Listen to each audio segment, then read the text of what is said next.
It's a beautiful day to be in Birmingham, guys, and as our council president will remind you, welcome to District 5. But this is why 1 week from tomorrow will mark six years since Mayor Whitford took office as mayor of Birmingham. And what you've seen is that tens of millions of dollars have been invested in street paving. Thousands of dilapidated properties have been torn down. We've fixed sidewalks. We have cut tens of thousands of lots. But all that is for one reason, and that is to build safe, quality neighborhoods for our residents to raise their children. And as a child of a single mom that lived through public housing until my mom built her own home, now there's our, as we call it, our home house, where we'll have Thanksgiving on this Thursday. There's nothing more important than what we're doing today in welcoming families back to our legacy communities and neighborhoods in this city. And please, if we could take a moment to give a hand to everybody who made this happen.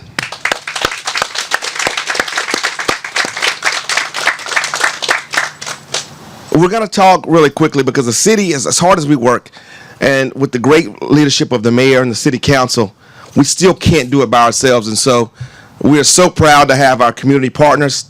Today is Habitat for Humanity, and we're going to hear from Vice President of Operations, Drew Bonner, in just a moment. But if we can, yesterday we lost a giant in this country. Former First Lady Rosalind Carter was a tremendous advocate for mental health and for Habitat for Humanity. So if we'll just take a moment of silence to remember First Lady of the United States, Rosalind Carter.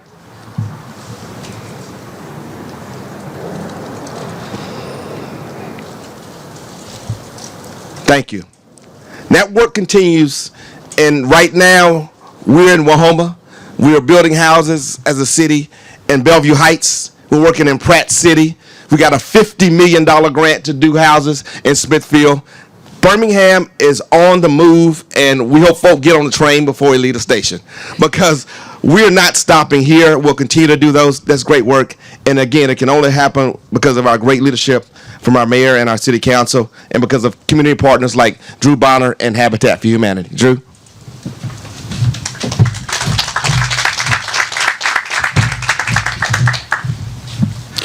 Good morning, everyone. As Kelvin pointed out, today's a particularly poignant day to be talking about affordable housing, to be talking about the impact of a quality, safe place to live. Rosalind Carter and former President Jimmy Carter were two of the biggest advocates for Habitat for Humanity, two of our most famous and our most dedicated volunteers. We had them here in Birmingham in the fall of 2007, I believe, for the Carter Work Project, which is where they come in and partner with a Habitat affiliate and build houses in a week and a half. And so Birmingham was that place in 2007, and we've continued to see their impact even into their 90s. And what a better day to be out talking about affordable housing. The homes that you see in Wahouma, the city came to us and said, hey, we've put some work into this park here. We're really trying to bring life into the Wahouma neighborhood. We want to bring families back. We want to bring quality, affordable housing. And that's what we do. And so that was a phenomenal start to a partnership. So far, we've got 9 houses completed. We've got the 4 that you see kind of immediately behind us, another one further down the block here, another one here, a couple more on the block behind us, and one more group to go on the corner right by the park. And so we've been thrilled to be partners. We've been thrilled to build these homes and to be able to have a place for these families to call their home, to have kids out tossing football in the front yard, to be riding a scooter around. That's what it's all about, and that's why Habitat for Humanity does what we do. We're thankful for the partnership with the Birmingham Land Bank, who we bought these lots through, and the vision to say, hey, let's do all of this together. Let's do it as a part of a partnership. For our partnership with Community Development, who has had access to these funds, our partnership with the mayor's office to say, hey, let's make this a priority. Let's bring this quality housing to Wahouma. So I'm going to present a couple of mementos here of our work together, and I'm going to, if it's all right, bring the mic down with me as I do that.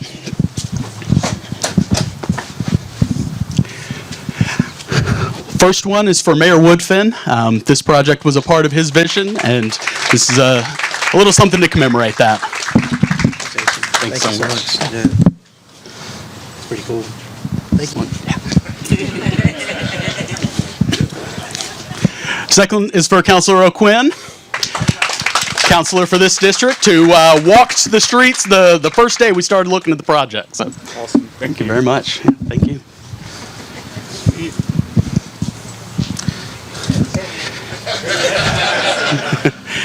And for the Community Development Department with the City of Birmingham, we've worked with a lot of folks in community development on this project, but Corey's going to receive it.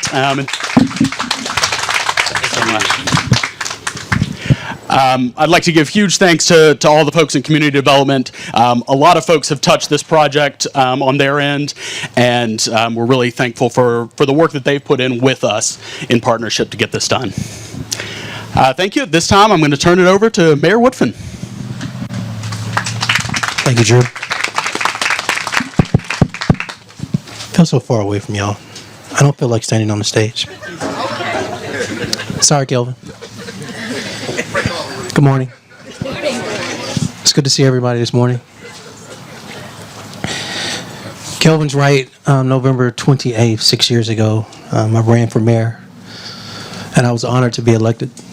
And I talked a lot about neighborhood revitalization. And part of what I've described is a neighborhood just like this, where you have once dilapidated structures here. And what we wanted, what we think our families deserve, was not only the removal of that blight, but for a parent, grandparent who had a child or grandchild, just to simply be able to have their child or grandchild to play safely in their front yard. Drew mentioned it earlier, but I don't know if y'all have seen it. I'm a little boy. What's his name? Zamir. Oh, that's an awesome name, by the way. Did y'all see Zamir playing in their front yard this football? For all the work we do in the city related to neighborhood revitalization, if there's a picture to describe what neighborhood revitalization looks like, it is Zamir playing football in his front yard. Safe,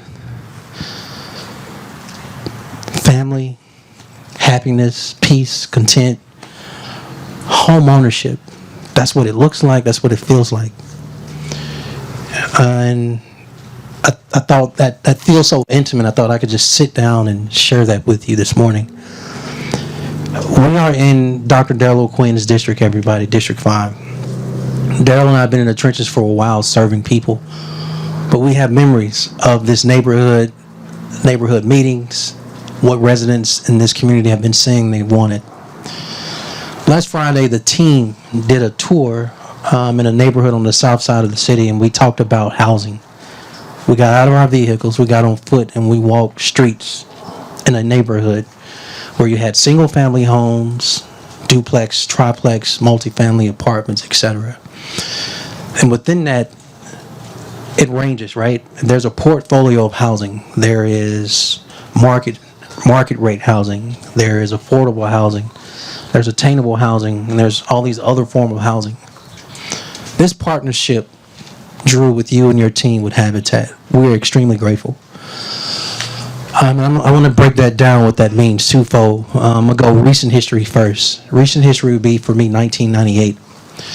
My dad's sister, Rose Sistrunk, lived in public housing, Collegeville public housing, pretty much all my life, and a lot of her life and my cousins' lives. But she hooked up and teamed up with Habitat for Humanity because she wanted to become a homeowner. She didn't want to live in public housing anymore. And she put her sweat equity in and literally got to work and got her volunteer hours in. And in 1998, she was able to get the keys to her home and become a homeowner. I was 17 years of age, but I remember that. And my aunt still lives in that house today in Collegeville. It is my hope that the residents, these families, get to stay in their home as long as they want because they deserve it, just like my aunt. Older history would be, I just read a story about Jimmy Carter this year. So I think it's interesting that on today, the day after Rosalind Carter passed away, we're here to acknowledge what's taking place here, this partnership with Habitat for Humanity. There's a lot I can say about Jimmy Carter and Rosalind Carter, but their work post being in the White House, her work outside of mental health, even in his mid and early 90s, Jimmy and Rosalind Carter were still literally building houses with Habitat. And so I just think it's fitting that we as a community get to be here today to celebrate with these families. And just in memory of Rosalind Carter, I think that's a big deal. I'll say one last thing, and then Kelvin's going to tell me who I'm passing the mic to. I want to thank Caroline Douglas, everybody. Please stand so they can see you.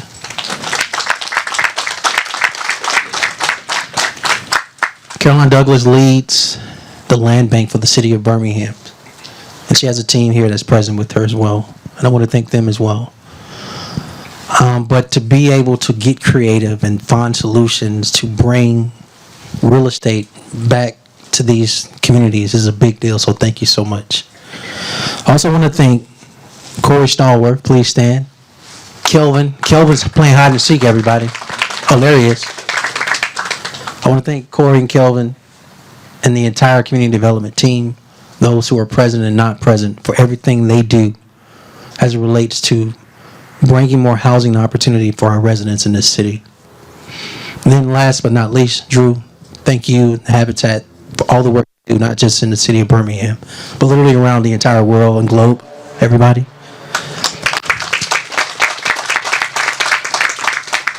And then two more thank yous. One is to all the partners that made this possible. Developers, bankers, everybody else. To a good person, close person, everybody that I work with every day. I text her, get on her nerves all the time, but Alice Williams also works in community development. Her feet are on the ground, getting a pulse of what's happening in communities across the city, so thank you as well as your entire team. Last but not least, to the families that are present. To the families that are present,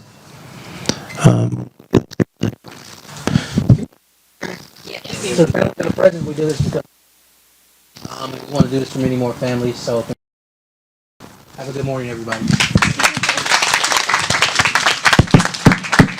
Corey, who am I giving this mic to? Oh, everybody.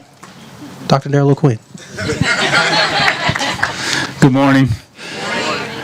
I guess like the mayor, I'm going to kind of break the rules. I had a little script prepared, but I'm going to go off script. So this is a full circle moment for me. Fun story here. Back in 2017, when I got elected to the District 5 City Council office, the folks at Habitat for Humanity invited me to a groundbreaking over at the old Cascade Plunge where they were about to build some new houses. And I had to tell them, look, I haven't been sworn in yet. But they wanted me to be a part of that new initiative, and I'm grateful because they have really had a tremendous impact on the Eastlake and Wahouma community. And again, this is a full circle moment. Habitat's been a big part. Our dream team in community development with Megan Venable-Thomas, Corey Stallworth, Kelvin Datcher, the mayor's office, our folks in community development. It really is a dream team, and it's all about the 6 families that have new housing opportunities. It's great to walk the neighborhood and talk to folks about the things that they want to see happen in their neighborhood, about the investment that they want to see in their neighborhood, and then to gather partners and do something that's really tangible that gives people opportunity for new housing, that puts money's in the pockets of the folks who are already in the neighborhood in terms of increasing their property values. So thank you for everyone who had a hand in making this a reality. This is what it's all about. And I want to tell you that we remain committed to this neighborhood. Wasn't that long ago, Mayor Woodfin and I loaded up and we drove this neighborhood and many others. Not too far from here, there was a problem property, and the security team probably advised that we not stop there. But Mayor Woodfin jumped out, went up on the porch, talked to those folks, and addressed the situation head on. That's the type of partnership that we have, really not backing down and being committed to this neighborhood and the continuous improvement. So looking forward to great days ahead, and you guys enjoy your new homes. Thank you, Councilor Quinn. My name is Corey Stallworth. I serve as Senior Deputy Director of Community Development. And I love being at moments like this, the ribbon cuttings. It makes the work that we all do worth it. The trials, the sweat, the tears, all of the things that we had to kind of partner through and overcome challenges, it made it worth it. When I look at these homes, I'm reminded of how we started this project in 2020, right when the pandemic hit. And we were fired up, we were ready to go. We got approval from the mayor and from the council, and then all of a sudden the world changed. Construction prices went up. There was a shortage of laborers with contractors. Everything that could have happened went wrong. And what I thought about when I think about this project is the word perseverance. And so every partner persevered. Community development, you persevered. Land bank, you persevered through the challenges. Habitat, you persevered. Even our neighbors, we all persevered to make sure that this happened. And although we're a couple of years later, we finally see 9 out of the 11 come out of the ground. And so we want to celebrate that today. That's remarkable. And really want to thank Habitat for you all in leading the charge, Drew, because these homes are very special. Of course, the city invested about $1.2 million to make this happen, but we didn't do that alone. We did that with the help of Habitat and their sponsors that they have. And combined together, we were able to make these homes available for less than $160,000 for these homeowners, in spite of the pandemic, which makes this one of our most affordable single-family housing developments that we have done to date. And so I know you all are wondering, okay, well, what's next? Well, there's still a lot on the horizon. As you heard, the mayor has charged us to continue with the infill housing strategy and continue to make sure that all of our neighborhoods have an opportunity for home ownership. And so with that in mind, we're moving with great speed. And so we have a couple of developments that are in the pipeline now. We have about 90 new homes that are in the pipeline with our partnership with NCRC. We're building homes in Bellevue Heights and Inslee. We're building about 80 homes in Pratt City between the development at Shadowbrook and a new development near One Pratt Park. Also circling back to Druid Hills, we're working on building about 30 new homes there. And so we're continuing this across the city so that we can make sure that all of our neighborhoods have an opportunity. Not just with new construction, but we're also investing about $6 million in our critical repair program to make sure that our legacy homeowners, our existing homeowners that are in the neighborhood have an opportunity to be able to have access to grant funding to make repairs to their homes. And so we're looking at community revitalization from every angle. And so we ask that you follow us definitely on our website, Facebook, to continue to see the exciting things that are on the horizon. And before we move on, I do want to give some thank yous. Thank you to Mayor Whiffen for the charge and for the vision. Thank you to Habitat once again, Drew Bonner and the team. Thank you to Caroline with the Land Bank Authority and her team. Thank you for working with us, and we had to be creative and leverage what we had to make this possible, so thank you. Also, thank you to community development team.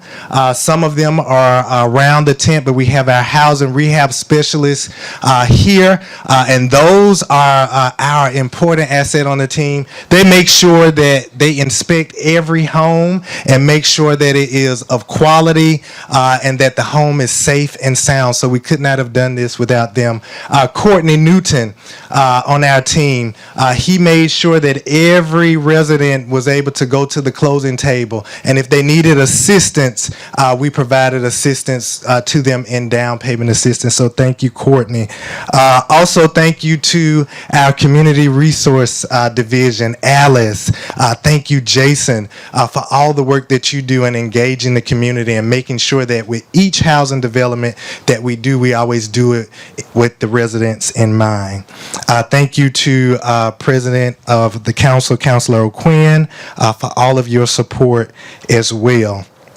And last but not least, thank you to our new homeowners. We have a few here today. Some of them couldn't make it due to other obligations, but we want to thank you for choosing the Wahouma neighborhood and hope that you are enjoying your home. And with that in mind, we have a special gift for you to help you get started with a few things that you may need. And so we want to present to you this gift card. Thank you. Can we give them a hand and celebrate them? Miss Rosalind, can you please stand? Miss Felicia, can you please stand? Thank you. Okay, with that, we will get ready to transition. Okay. Hey, so a couple things real quick. Mr. Mayor and President O'Quinn, thank you for your charge. That means we'll be back asking you guys for more money very soon to do more work. But also, we talk about our community partners. Habitat is here. But also around the corner at the park, Marcel Darius, a son of Birmingham, an NFL and college standout, contributed $100,000 to that park for our children. So he's not here, but that park makes this stuff kind of stuff happen. So please give Marcel a round of applause. And in the South, nothing says home like food. And so we know we have Thanksgiving coming up. We know these are challenging times for some of our families. So we do have other community partners who are making it happen for our families. So we'd like to have the folks from the serious injury law firm please stand. They are providing turkeys for our community today. Please give them a big hand. And they all said they need a schedule of what time the turkey's going to be ready on Thursday, because they're going to be popping in for a little turkey and dressing. So with that, Corey, give the instructions. Yes, so now we can actually transition to the ribbon cutting to celebrate. So we ask that you all join us here, especially our stakeholders. Join us in front of this beautiful home here. We ask that our home